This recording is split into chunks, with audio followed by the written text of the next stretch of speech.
मुल्क जो है किसी को गालियां देने से नहीं चलेगा, बल्कि ये मुल्क हिंदुस्तान के आईन, हिंदुस्तान के दस्तूर के मुताबिक चलेगा।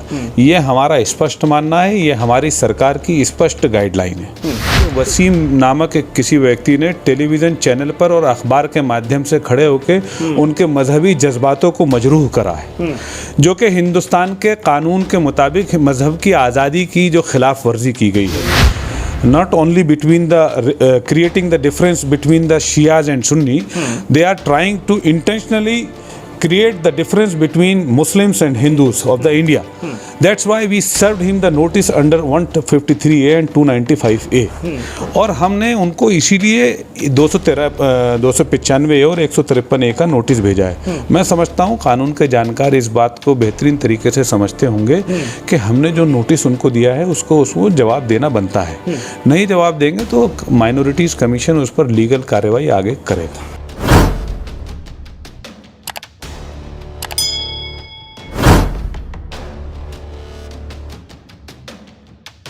वसीम रिजवी की सुप्रीम कोर्ट में कुरान की 26 आयत को रिमूव करने वाली याचिका, और इसी याचिका पर सबसे बड़ा कदम जो उठाया है वो नेशनल माइनॉरिटी कमीशन के उपाध्यक्ष आतिफ रशीद साहब, जो कि इस वक्त मेरे साथ हैं। सीधा नोटिस वसीम रिजवी को जारी किया और उससे 21 दिन का समय देकर सीधा जवाब तलब किया। सबसे पहले आपका बहुत बहुत स्वागत है INN चैनल पर। शुक्रिया। सवाल आपसे मेरा ये है कि आपने जो नोटिस वसीम रिजवी को जारी किया है, उस नोटिस में आपने क्या क्या अहम बातें कही हैं? देखिए, ऐसा है, वसीम नामक एक व्यक्ति के खिलाफ अल्पसंख्यक आयोग में बहुत सारी शिकायतें आई और वो अलग अलग तरीके की शिकायतें थी। लगभग 1000 के करीब हमने वो शिकायतें यहाँ पर हुई। तो मैं इस वक्त ऑफिशिएटिंग चेयरमैन हूँ, इस नाते वो सारी शिकायतें मेरे पास आई और मैंने उनको ऑब्ज़र्व करा। कुछ शिकायतें किसी तरीके की थी, कुछ शिकायतें किसी तरीके की थी। उसमें से 4 शिकायतें जो थीं वो एक अलग नौइयत की शिकायत थी।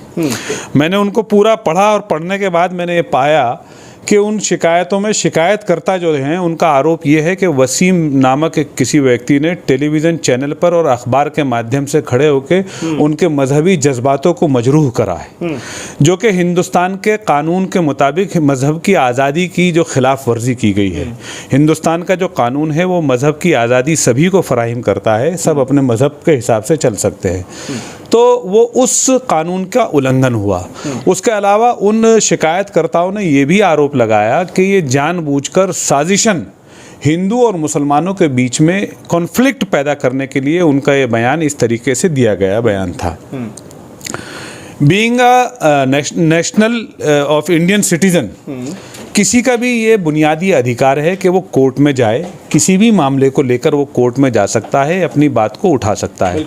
लेकिन कोर्ट का फैसला आने से पहले टेलीविज़न चैनल पर या पोस्टर लगाकर या होर्डिंग लगाकर या अखबार के माध्यम से किसी के भी जज्बातों को भड़काना वो ठीक नहीं है। 2 समुदायों के बीच में टेंशन क्रिएट करना वो भारत का कानून किसी भी तरीके से इसकी इजाज़त नहीं देता।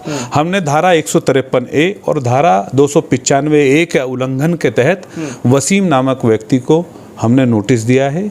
21 दिन के भीतर उनसे जवाब की अपेक्षा रखते हैं। उम्मीद करते हैं कि वह कानून के साथ कोई ऐसा काम नहीं करेंगे जिससे वो लुका छुपी का खेल खेलेंगे। वो एक क्लियर कट जवाब देने की आवश्यकता ज़रूर करेंगे। कोर्ट का मामला कोर्ट पर छोड़ते हैं हम। कोर्ट जो भी इसमें निर्णय लेगा वो हम सबके लिए स्वीकार्य हो। वो लगातार अपने सोशल मीडिया के ज़रिए इस तरह की भावनाएं भड़काने वाली जो वीडियोज़ हैं उन पर रोक नहीं लगा रहा है। लगातार वो वीडियोज़ वायरल कर रहा है और उसमें 3 खुलफाए राशिदीन को लगातार टारगेट भी कर रहा है, जिससे ये शिया सुन्नी के बीच का जो इत्तेहाद है उसको भी नुकसान पहुंचाने की ये कोशिश है। हालांकि उसको तोड़ने की भी कोशिशें लगातार जारी हैं उसकी इस कोशिश को। देखिए, हमने उन 4 कंप्लेंट्स पर यही ऑब्जर्व करा कि ये not only between the creating the difference between the Shias and Sunni, they are trying to intentionally create the difference between Muslims and Hindus of the India. That's why we served him the notice under 153A and 295A. और हमने उनको इसीलिए 295A और 153A का notice भेजा है। मैं समझता हूँ कानून के जानकार इस बात को बेहतरीन तरीके से समझते होंगे कि हमने जो नोटिस उनको दिया है उसको जवाब देना बनता है। नहीं जवाब देंगे तो माइनॉरिटीज़ कमीशन उस पर लीगल कार्रवाई आगे करेगा। कार्रवाई कर सकते हैं यानी अगर जवाब नहीं देंगे तो? बिल्कुल करेंगे। इसमें, बिल्कुल करेंगे। जो एक तरफा हम नहीं चाहते हैं कि हम इसमें एक तरफा कार्रवाई करें। हम चाहते हैं कि वसीम भी इसमें अपनी राय दें और उनको भी हम सुने, अगर वो अब सुनाना चाहेंगे। और अगर नहीं सुनाना चाहेंगे तो जाहिर बात है यहाँ पर कानून के हिसाब से सारी कार्रवाई होती है और कानून के हिसाब से हम कार्रवाई करेंगे। आपने अपने नोटिस में एक माफ़ी वाली बात भी लिखी है कि अगर वो माफ़ी मांग लेते हैं तो? देखिए, ऐसा है कि जो शिकायत करता है, हम माइनॉरिटीज़ कमीशन शिकायतकर्ता की पिटीशन के आधार पर नोटिस तैयार करता है। तो पिटीशनकर्ता ने ये कहा है कि वसीम को डायरेक्शन दी जाए कि वो या तो माफ़ी मांग ले, नहीं तो माइनॉरिटीज़ कमीशन इसमें इंटरवीन करके इसमें लीगल एक्शन ले। इसीलिए हमने उस पिटीशनकर्ता की जो प्रेयर थी उसको मेन पॉइंट बनाकर अपना नोटिस जारी करा। एक सवाल और मेरा रहेगा यहाँ पर, अभी 20 अप्रैल की डेट फाइनल हो गई है कि उत्तर प्रदेश शिया सेंट्रल वक्फ बोर्ड के चुनाव होंगे।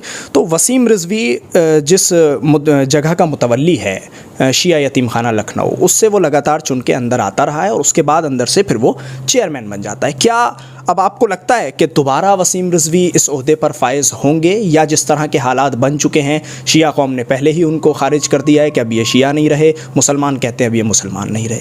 नहीं, देखिए, ये कानूनी दांवपेच का काम है, ये मेरा काम नहीं है। जिसको भी बनना हो, वक्फ बोर्ड का चेयरमैन बने या ना बने, ये एक अलग बात है। ये सब उनका अपना निजी मामला है, कानून के तौर से तय होगा, ये हम तय नहीं करेंगे। उनको चुनाव लड़ना है, चुनाव लड़िए, आज़ादी है, हिंदुस्तान के नागरिक हैं, चुनाव लड़ने की आज़ादी है, चुनाव लड़के जीतना चाहते हैं जीतिए, कोई दिक्कत नहीं है इसमें। हमारा अलग मामला है, हमारा सीधा सीधा मानना है कि हिंदुस्तान मज़हब की आज़ादी, हिंदुस्तान का कानून सबको देता है, इस आज़ादी में किसी की मदाखलत बर्दाश्त नहीं की जाएगी, एक बात। दूसरी बात ये मुल्क जो है किसी को गालियां देने से नहीं चलेगा, बल्कि ये मुल्क हिंदुस्तान के आइन, हिंदुस्तान के दस्तूर के मुताबिक चलेगा। ये हमारा स्पष्ट मानना है, ये हमारी सरकार की स्पष्ट गाइडलाइन है।